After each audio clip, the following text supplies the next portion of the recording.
So the biggest pain point I've seen is just the learning curve. So marketing automation, as far as marketing goes, is a moderately new field. I mean, Definitive Results was made a decade ago, and when Carly created it, it was new even then. So the concept behind it, since marketing in general has gone back to, like 20s, like big band, big slam marketing. And so because it's a new field, there's this cognitive dissonance to trying to understand how it can work. So part of that is translating the long-term efficacy, the ROI on it.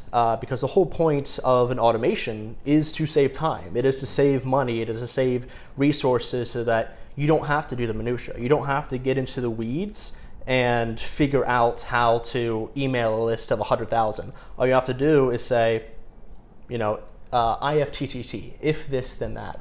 A customer comes into the funnel, they activate a sequence of events like a big machine, and then everything else happens on its own. Automation.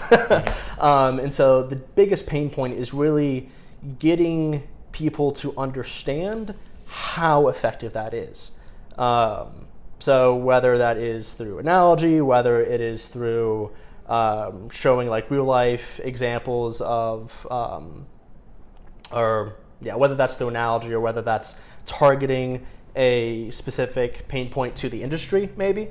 So an example might be supply chain management. So supply chain management, if I think the world can understand right now how messy supply chain management is, like in the beginning of COVID, there was no toilet paper in anywhere, and we realized that the whole world is run off of like kind of a 30-day system, and it is extremely in depth. So say you create a company and you send out food or you send out clothes to customers, and without an automated process, every single step of that has to be manual. You go in and you get maybe like beginning of the sales funnel. You maybe have an ad on Facebook, and it says, you can buy your clothes at this site. And someone goes in, maybe they fill out a form, they show interest. Without being able to automate that process, you're going to have to manually go through, figure out each individual that's put in the information for interest, and then take a list export, an Excel file, upload it to an email platform, and then say, okay, this is exactly what I'm going to be able to send to them. And then you have to follow up each stage of the process. So not only is this inefficient for the individual doing it, but it prevents scale. The only way to scale up healthily, at least, is obviously you have to have your systems in place. There's a lot that goes into it. But you would have to scale massively with the amount of people and the amount of complexity.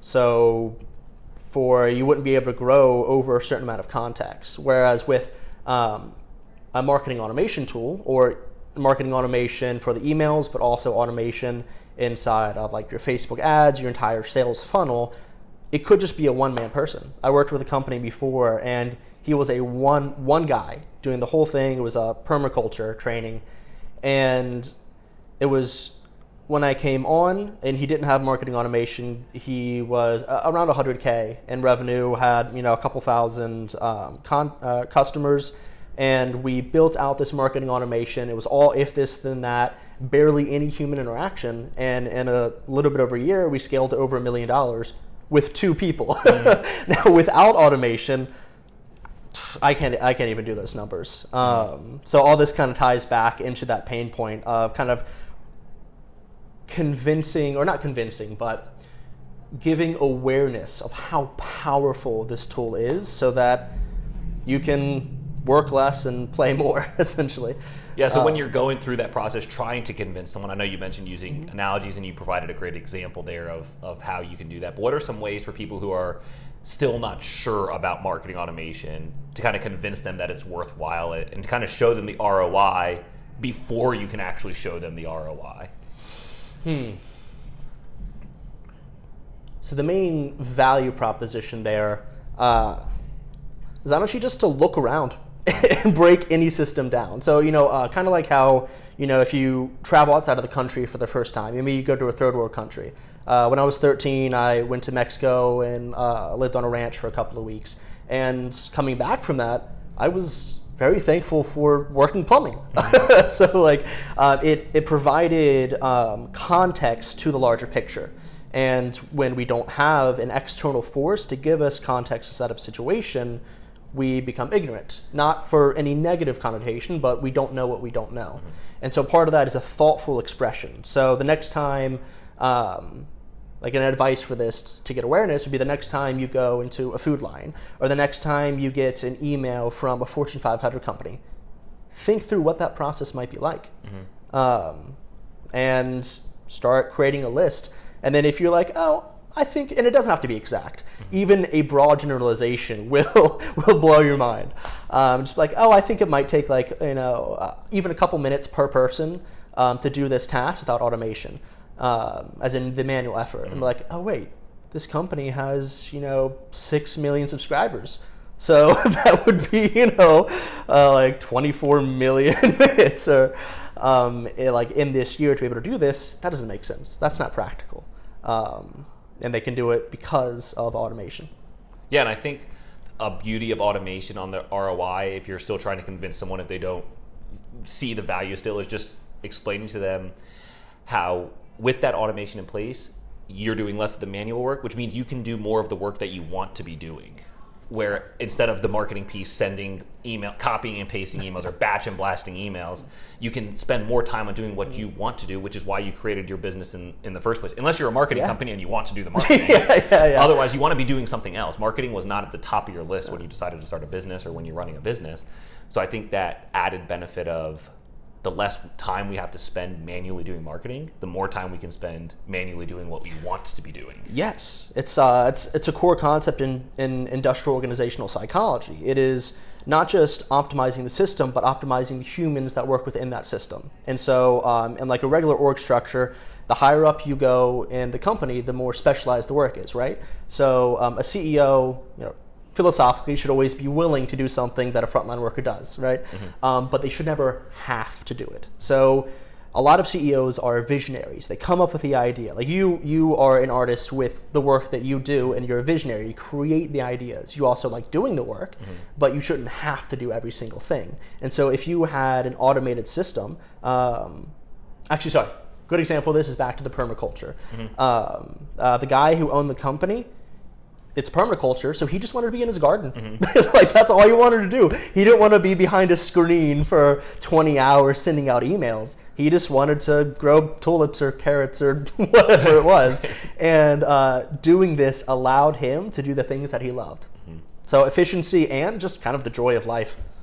Yeah, and then on top of that, you can make a lot more money because, like you mentioned in this example, like you can scale more quickly, and you can't scale when you get an email. Say you visit a website, you leave something in your shopping cart, you get an email an hour later that says, "Hey, you left this in your shopping cart." That's not a person sitting behind the screen looking into your shopping cart and letting you know that. There's automation set up there, which is why the big companies can scale, because I know that's a simple example, but the big companies can scale because they have those processes in place.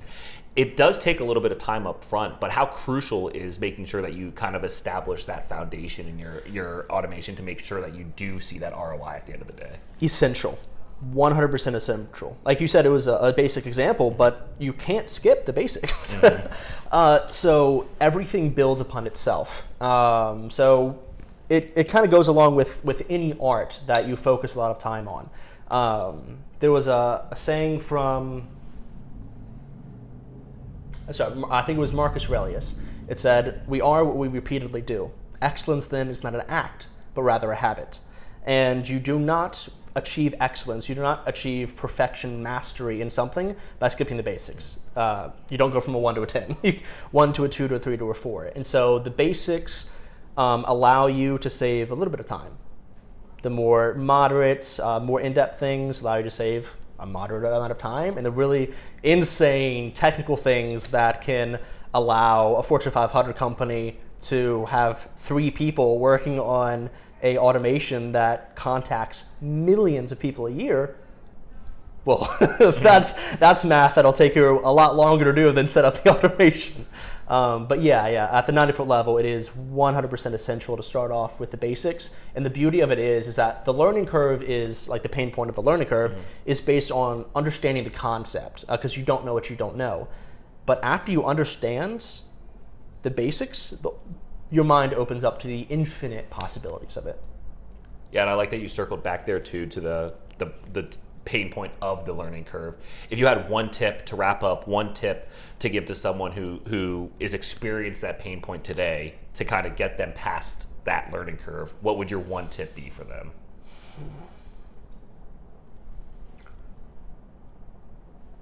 There's a lot of information that you can find on Google, but there's also a big resistance point to that as well. So I try not to be biased since I work for a marketing automation company, but honestly, reaching out to an expert. The same way when I was a teenager and knew nothing about Excel, I tried Googling it and I was like, no, forget this. I have no idea what a formula is. And so I reached out to a friend who was an expert in it. And then it was like, oh, what? Like, this is super easy. So reach out to an expert is honestly the easiest way to go. And educate yourself on the full potential.